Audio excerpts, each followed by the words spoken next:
The vanilla ice cream cone exploded against 10-year-old Peter Martinez's face with a wet, sickening splat. The cold sweetness mixed with tears as he stumbled backward, his small hands trembling as melted cream dripped from his chin onto his school uniform. Karen Blackwood towered over him, her manicured fingers still sticky from the assault, her face twisted with righteous fury. "This is why you're disgusting!" she shrieked, her voice carrying across the pristine sidewalk of Meadowbrook Heights. "Look at yourself, just look!" Peter's lip quivered as he wiped ice cream from his eyes, the taste of humiliation more bitter than the sweetness coating his tongue. The afternoon sun beat down mercilessly on the upscale neighborhood, where perfectly manicured lawns stretched between identical colonial houses, each one a monument to suburban conformity. The ice cream truck's cheerful melody continued to play in the distance, a mocking soundtrack to his degradation. 20 minutes earlier, Peter had been walking home from Jefferson Elementary, his backpack bouncing against his shoulders, when he heard the familiar tinkling of the ice cream truck's song. He'd saved his allowance for 3 weeks, carefully counting quarters and dimes in his piggy bank shaped like a soccer ball. The simple pleasure of buying a vanilla cone had seemed like the perfect way to celebrate getting an A on his math test.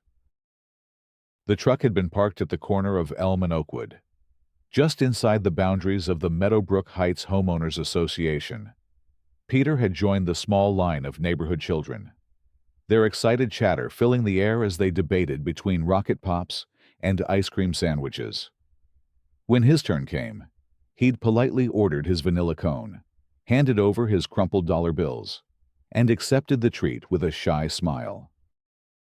That's when Karen Blackwood had materialized beside him, like a storm cloud blotting out the sun.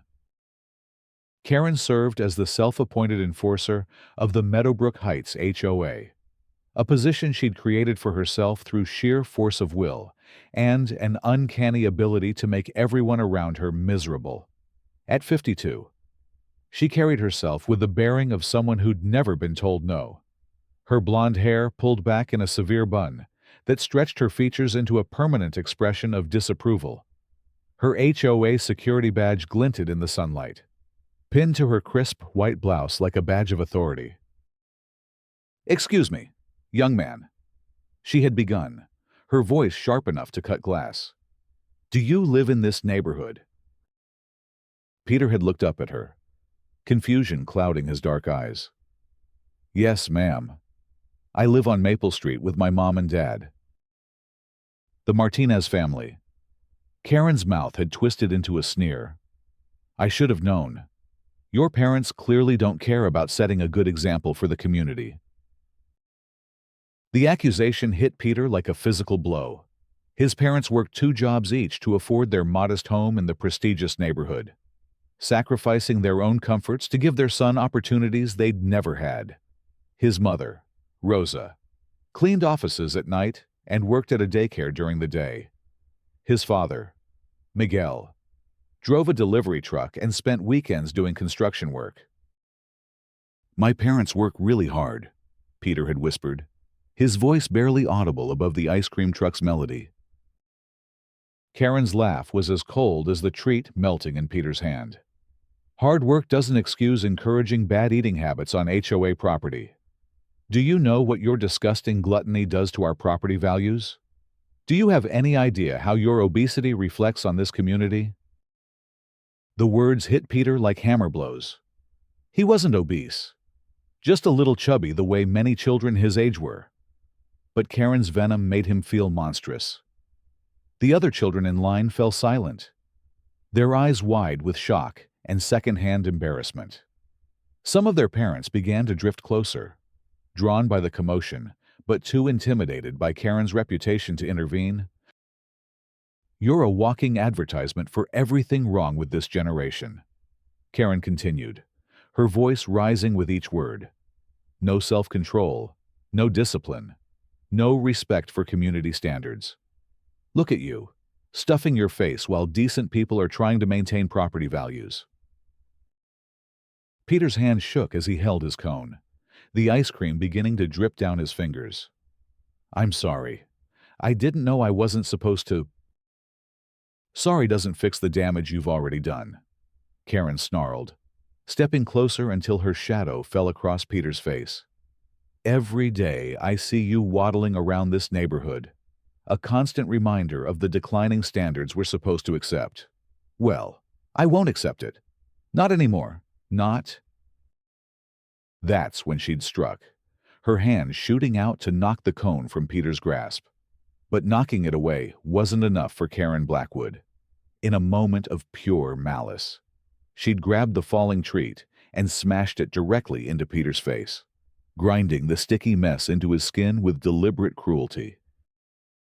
Now, as Peter stood there dripping with ice cream and humiliation, Karen wasn't finished. She grabbed him by the shoulders, her fingers digging into his thin arms through his school shirt. Maybe this will teach you to think twice before poisoning our community with your disgusting habits. A small crowd had gathered, drawn by Karen's shouting. Mrs. Henderson from down the street clutched her purse tighter, her face pale with shock.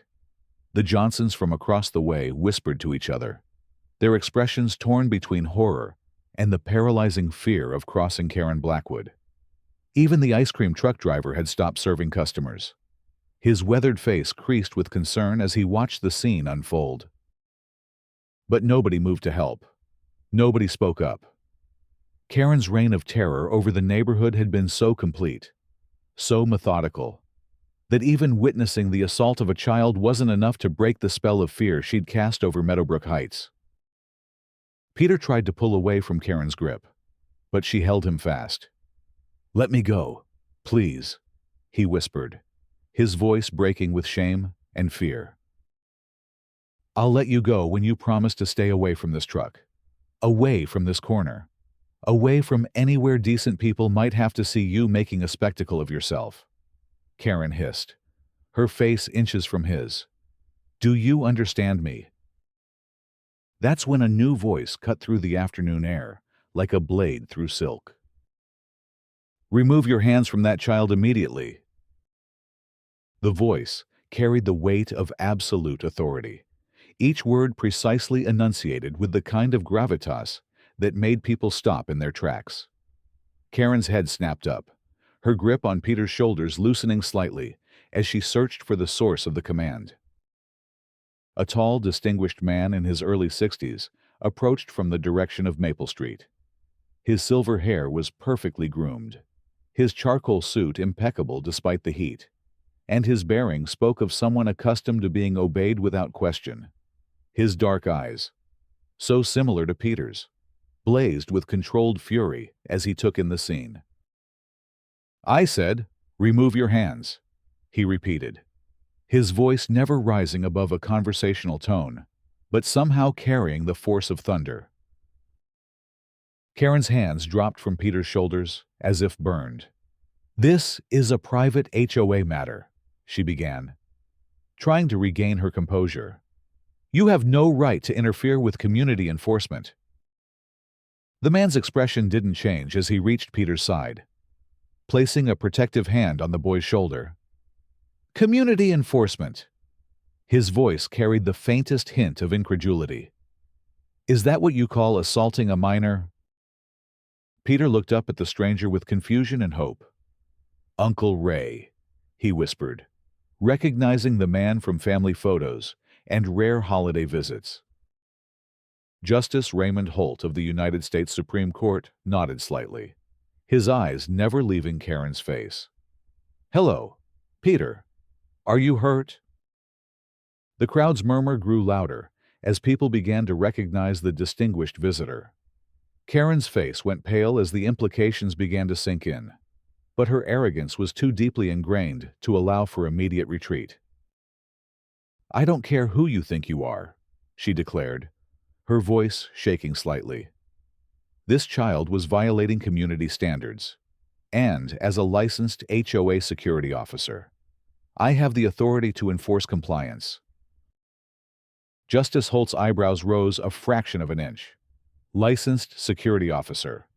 He reached into his jacket pocket and withdrew his phone, speed dialing a number with practiced efficiency. This is Justice Holt. I need the duty officer at the D.C. Metro Police to respond to a child assault at Meadowbrook Heights, corner of Elm and Oakwood. Karen's bravado cracked like ice in spring. Justice, you're lying. You're just trying to intimidate me. The ice cream truck driver, who had been listening with growing amazement, suddenly laughed. Lady, that's Justice Raymond Holt. I seen him on the news plenty of times. You just assaulted a kid in front of a Supreme Court justice. The color drained from Karen's face as the reality of her situation began to dawn. Around her, the crowd pressed closer, cell phones appearing as people began to record the unprecedented drama unfolding in their quiet neighborhood. Justice Holt continued speaking into his phone, with the same measured calm he brought to the highest court in the land. Yes, I witnessed the assault personally. The perpetrator claims to be a licensed security officer with the Homeowners Association. I'll need someone to verify those credentials. Peter wiped more ice cream from his face, his shame beginning to transform into something else, as he realized help had finally arrived. She said I was disgusting. Uncle Ray. She said I was making the neighborhood look bad. Justice Holt's jaw tightened almost imperceptibly. Did she now? He ended his call and turned his full attention to Karen, who was now backing away slowly. Ms. Blackwood, I presume I've heard quite a lot about your methods. Karen's mouth opened and closed like a fish out of water. How do you know my name? I make it a point to know about people who terrorize my family. Justice Holt replied evenly. My sister Rosa has mentioned you frequently in our conversations. She's described your harassment of the neighborhood families, your abuse of whatever imaginary authority you believe you possess. The crowd was growing larger now, drawn by the spectacle of their neighborhood tyrant finally facing consequences. Mrs. Chen from the Korean market stepped forward, her face bright with vindication. She made my daughter cry last month for riding her bike on the sidewalk. Said Asian kids were bringing down the neighborhood. Mr. Patterson, the retired teacher from Oak Street, nodded vigorously. She threatened to have my grandson arrested for drawing hopscotch squares with chalk. Said it was vandalism. More voices joined the chorus of complaints, as neighbors who had suffered in silence for months finally felt safe enough to speak out. Justice Holt listened to each account with the same focused attention he brought to oral arguments, his expression growing more severe with each revelation. Karen looked around wildly, seeking support that was nowhere to be found. These people are exaggerating. I was just maintaining community standards. The HOA board supports my actions. The HOA board. Justice Holt's voice carried a note of interest. Are you referring to the board that meets next Tuesday evening at the community center? Karen nodded frantically, grasping at straws. Yes. They'll confirm my authority. They'll explain that I was just doing my job. Justice Holt smiled for the first time since arriving, though the expression held no warmth. How fortunate. I was planning to attend that meeting anyway. My sister asked me to address some concerns about board governance. The sound of approaching sirens cut through the afternoon air. 2 police cruisers rounded the corner, their red and blue lights painting the suburban scene in garish colors. Behind them came an unmarked sedan that Peter recognized as belonging to his parents. His mother Rosa leapt from the passenger seat before the car had fully stopped, her face tight with panic as she rushed toward her son. Peter Mijo! What happened? She gathered him into her arms, her voice shaking as she saw the ice cream still coating his face and shirt. Who did this to you? Miguel Martinez emerged from the driver's seat, his work clothes dusty from the construction site where he'd been when Rosa's frantic call had reached him. His usually gentle eyes blazed with protective fury as he took in the scene. Ray called us. He said Peter was hurt. Justice Holt approached his sister and brother-in-law, his professional composure softening slightly. He's not physically injured, but he's been traumatized. Ms. Blackwood assaulted him with an ice cream cone and subjected him to verbal abuse. The lead police officer, Sergeant Williams, approached the group with notebook in hand. His expression was carefully neutral, but Peter could see the recognition in his eyes as he looked at Justice Holt. Justice Holt, I'm Sergeant Williams. You reported an assault. That's correct. Sergeant, I witnessed Ms. Blackwood physically assault my nephew, a 10-year-old child, while he was eating an ice cream cone on a public sidewalk. Justice Holt's testimony was delivered with the same precision he brought to his legal opinions. She grabbed the ice cream from his hand and smashed it into his face, then physically restrained him while subjecting him to verbal abuse. Sergeant Williams turned to Karen, who was now trembling visibly. Ma'am, I need to hear your version of events. Karen's voice was barely above a whisper. I was enforcing HOA regulations. The child was violating community standards by eating on HOA property. And your enforcement involved physical assault? Sergeant Williams asked, his tone carefully neutral. I was trying to make him understand, Karen began, but Justice Holt interrupted. Sergeant, I have the entire incident recorded on my phone. I began recording when I saw the assault in progress. He handed over his device. You'll see Ms. Blackwood clearly committing battery against a minor. As Sergeant Williams reviewed the video, his expression grew increasingly grim. The footage showed Karen's vicious attack in perfect clarity, her face twisted with malice as she ground the ice cream into Peter's face. The audio captured every venomous word, every cruel insult directed at a terrified child. Ms. Blackwood, you're under arrest for assault and battery of a minor.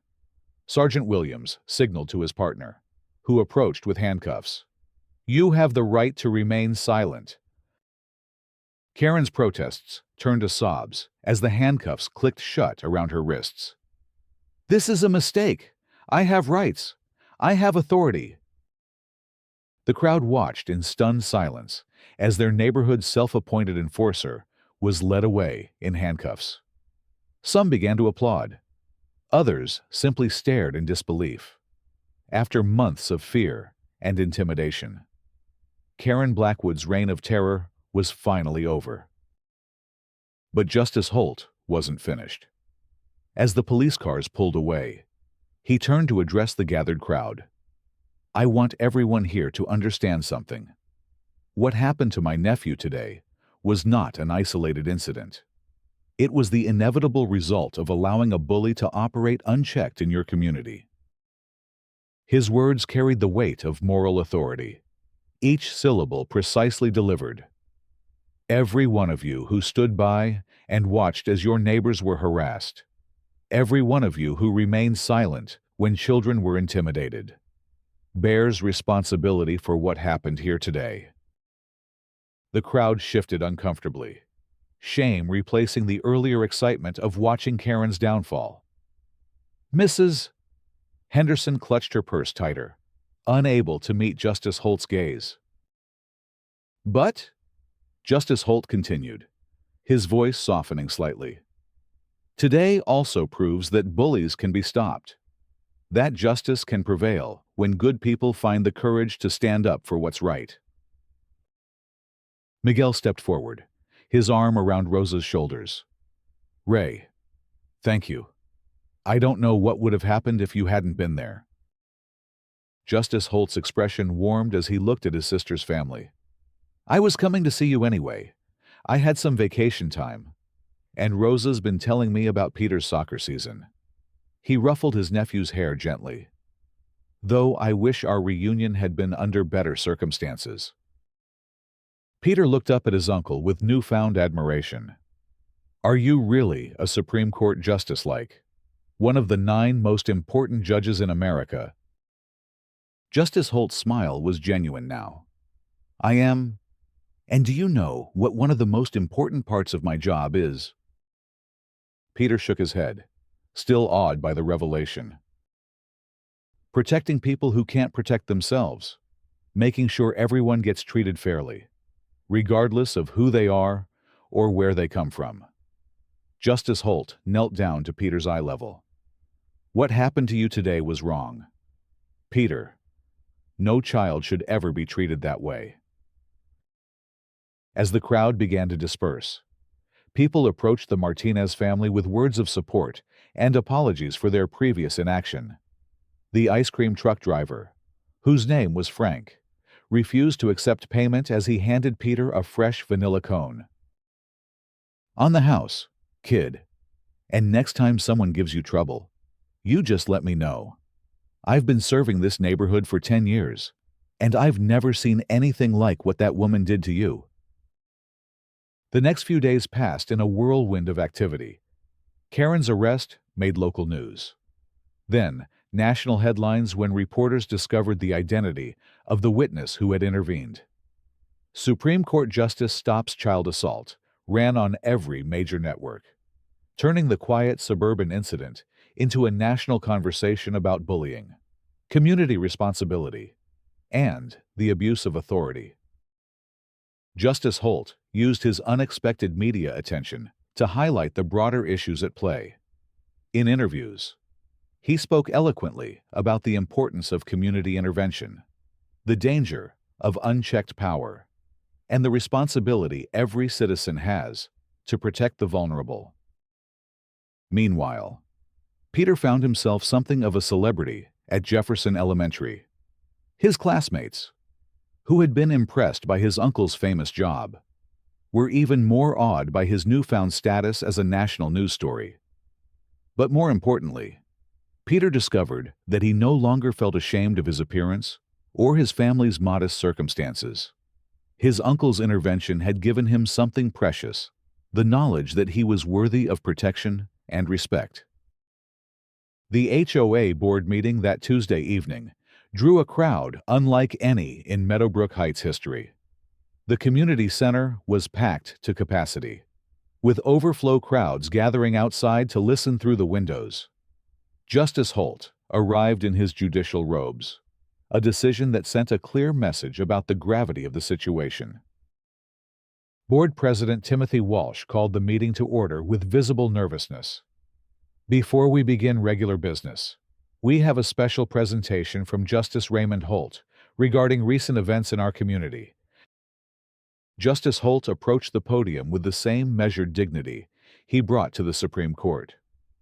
Members of the board, residents of Meadowbrook Heights, I come before you tonight not as a justice of the Supreme Court, but as a concerned family member and citizen.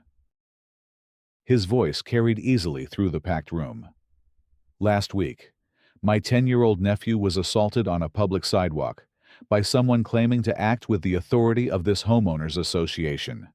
The assault was unprovoked, vicious, and directed at a child whose only crime was enjoying an ice cream cone after school. The room was silent, except for the soft sound of people shifting in their seats. Justice Holt continued, his words carefully chosen for maximum impact. But the assault itself, while inexcusable, is not my primary concern tonight. My concern is how a community allowed such behavior to continue unchecked. How residents of this neighborhood lived in fear of one person's interpretation of community standards. How children were taught to be ashamed of their very existence. He paused, letting his words sink in before continuing. I've spent my career studying the law, interpreting the Constitution, and defending the principles upon which our democracy is built. One of those principles is that no person, regardless of their position or authority, is above the law. Justice Holt's gaze swept the room, making eye contact with board members and residents alike. Ms. Blackwood claimed to act with the authority of this association. She wore a badge identifying herself as an HOA security officer. She used that claimed authority to terrorize children, harass families, and create an atmosphere of fear in what should be a welcoming community. Board member Sandra Chen raised her hand tentatively. Justice Holt, I want to be clear that the board never authorized Ms. Blackwood's actions. Her security badge was unofficial. Justice Holt's eyebrows rose slightly. Unofficial? Are you saying the board was unaware of her activities? The uncomfortable silence that followed was answer enough. Finally, Board President Walsh cleared his throat. We received complaints about Ms. Blackwood's behavior, but we felt that her enthusiasm for community standards was beneficial. Beneficial. Justice Holt's voice carried a note of incredulity. You found it beneficial that children were afraid to play outside.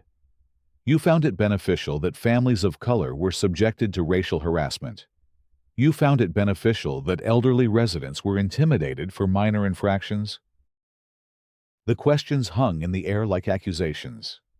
Several residents began to speak at once, their voices rising as months of suppressed frustration finally found expression. Order, order. Walsh banged his gavel frantically, but the crowd ignored him. Justice Holt raised his hand, and the room gradually quieted. The legal system will handle Ms. Blackwood's criminal behavior, he continued, but the community must handle the broader issues that allowed her behavior to flourish. I'm here tonight to propose several changes to ensure this never happens again. He pulled out a prepared document, his presentation shifting into the methodical style of a legal brief. First, immediate revocation of any and all security credentials claimed by Ms. Blackwood, with a formal statement that she never possessed legitimate authority to enforce HOA rules. The board members nodded quickly, eager to distance themselves from their former enforcer. Second, implementation of a formal complaint process for residents who feel they've been subjected to harassment or discrimination. This process must include independent oversight and protection for complainants. Justice Holt's proposals continued, each one designed to prevent future abuse while empowering residents to stand up for themselves and their neighbors. As he spoke, Peter watched from the front row, flanked by his parents and surrounded by neighbors who had finally found their voices. The transformation was remarkable. People who had cowered in fear just days earlier now stood tall, their faces bright with newfound confidence. Mrs. Chen spoke about her daughter's right to ride her bike safely. Mr. Patterson demanded protection for children's innocent play. The ice cream truck driver, Frank, talked about the importance of simple pleasures in building community bonds. As the meeting wound down, Justice Holt delivered his closing statement with the same gravity he brought to Supreme Court decisions. The law can punish those who abuse their power, but it cannot prevent such abuse from occurring. Only an engaged, vigilant community can do that. Only neighbors who care enough to speak up, to stand up, to protect each other.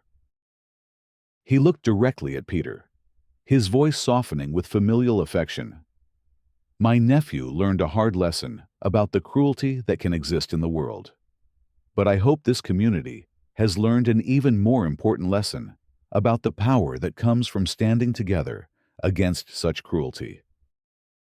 The meeting ended with a unanimous vote to implement Justice Holt's recommendations, along with a formal apology to the Martinez family and all other residents who had been subjected to harassment. As people filed out of the community center, there was a palpable sense of renewal, as if the neighborhood had been freed from a curse that had lasted too long.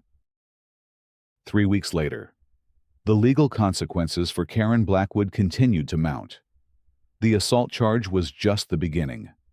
A thorough investigation revealed that she had never been licensed as a security officer, making her impersonation of a law enforcement official a federal crime.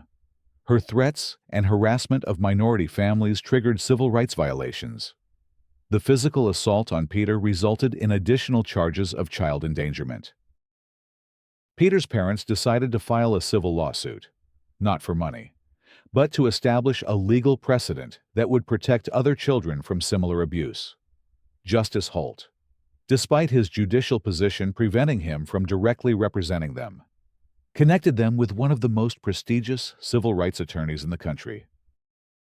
The case made national headlines again when Karen's trial began. Courtroom cameras captured her dramatic transformation from neighborhood tyrant to defeated defendant.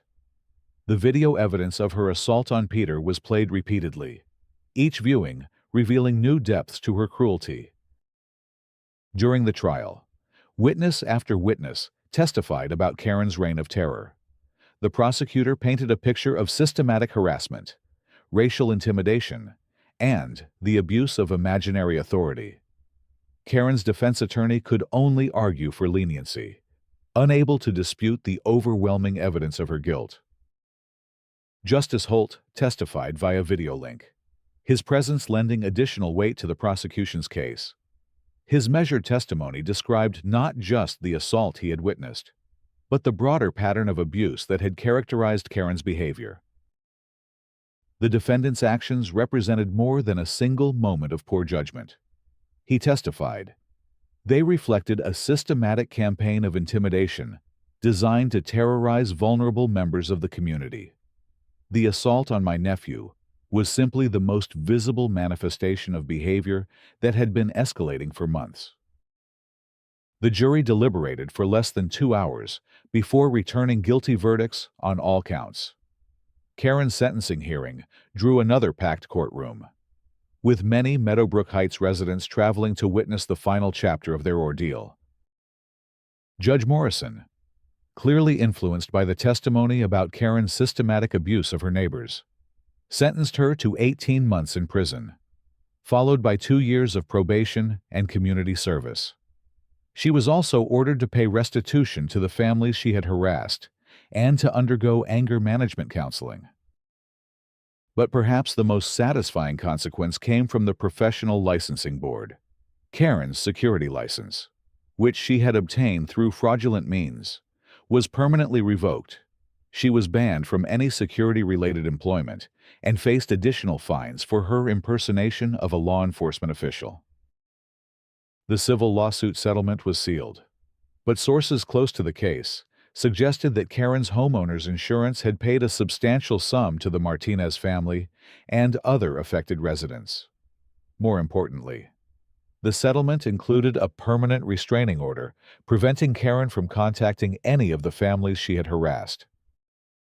As autumn arrived in Meadowbrook Heights, the neighborhood had transformed completely. The fear that had once hung over the community like a dark cloud had dissipated, replaced by a genuine sense of unity and mutual support. Children played freely in the streets, their laughter echoing through the formerly silent sidewalks. The ice cream truck returned to its regular route, with Frank becoming something of a neighborhood hero.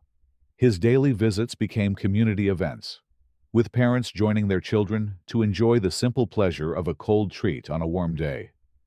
The corner of Elm and Oakwood, once the scene of Peter's humiliation, became a gathering place where neighbors stopped to chat and children played games. Peter himself had grown in confidence and stature.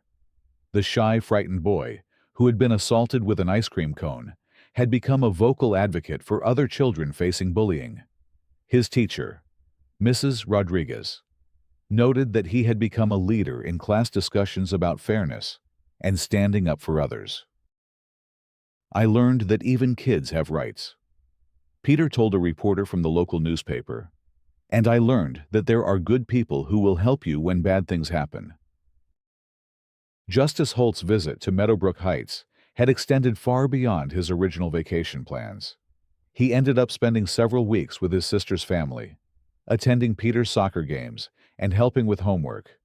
The relationship between uncle and nephew, previously limited to holiday cards and brief phone calls, had deepened into genuine friendship and mutual respect.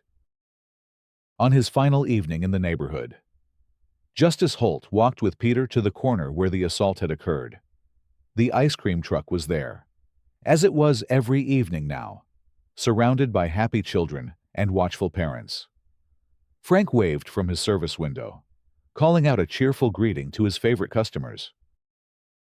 "Uncle Ray," Peter said as they approached the truck, "I want to thank you for helping me, but I also want to ask you something." Justice Holt looked down at his nephew with curiosity. "What is it, Peter?" "What would have happened if you hadn't been there?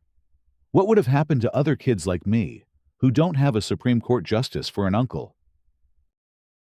The question revealed a wisdom beyond Peter's years, and Justice Holt considered it carefully before responding. "That's exactly the right question to ask, Peter. And the answer is that we can't depend on coincidence or luck to protect people from bullies. We have to build systems and communities that protect everyone, not just the fortunate few." He gestured toward the gathered families, the children playing freely, the parents chatting comfortably. What happened here didn't just punish one bully. It created a community that won't tolerate bullying. That's what real change looks like.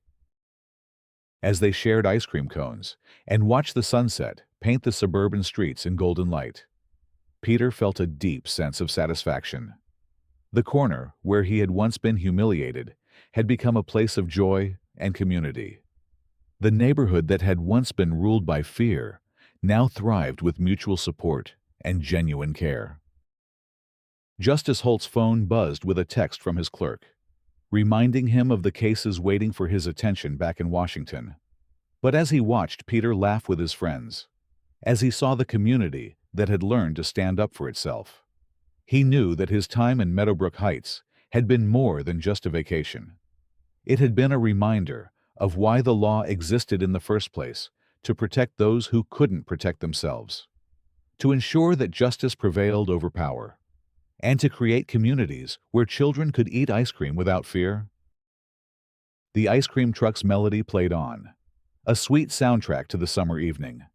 But now, instead of being a mocking reminder of humiliation, it had become what it was always meant to be, a simple symbol of childhood joy, community connection, and the fundamental right of every person to exist in dignity and peace.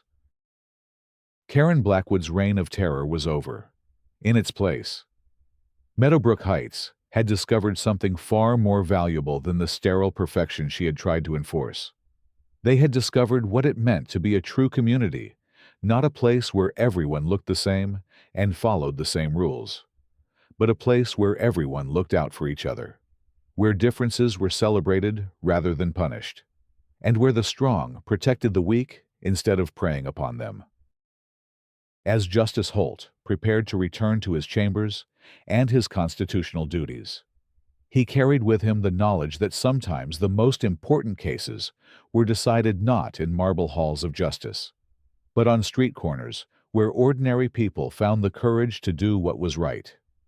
And sometimes, the most profound legal principles were expressed not in complex opinions, but in the simple act of standing up for a child with ice cream on his face. The story of Peter and the ice cream cone had become more than just a tale of one boy's humiliation and redemption. It had become a parable for the power of community action, the importance of standing up to bullies, and the fundamental truth that justice, while sometimes delayed, could never be permanently denied when good people refuse to remain silent in the face of cruelty. And in the end, that was perhaps the most important lesson of all, that the law, for all its power and majesty, was only as strong as the communities it served, and that true justice began not in courtrooms or legislatures, but in neighborhoods where people chose to care for one another, to protect the vulnerable, and to ensure that every child could enjoy an ice cream cone in peace.